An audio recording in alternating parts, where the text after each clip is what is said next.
কোথাও উঠছে স্লোগান, কোথাও চলছে পথ নাটিকা। রাজপথ থেকে ময়দান, হাসপাতাল থেকে স্কুল, সর্বত্রই এক স্বর, জাস্টিস ফর আরজি কর।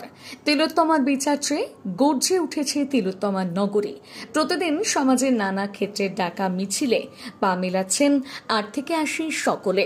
দোষীদের দৃষ্টান্তমূলক শাস্তির দাবিতে রবিবার উলুবেড়িয়া কালীনগরে ধিক্কার মিছিল করল কালীনগর হাই স্কুলের প্রাক্তন ও বর্তমান ছাত্রছাত্রীরা। ধিক্কার মিছিলের পাশাপাশি পথসভা করে ছাত্রছাত্রীদের পাশাপাশি ধিক্কার মিছিলে পা মেলান সমাজের সকল স্তরের মানুষ। বলেছে মেয়েরাই 12 ঘন্টা ডিউটি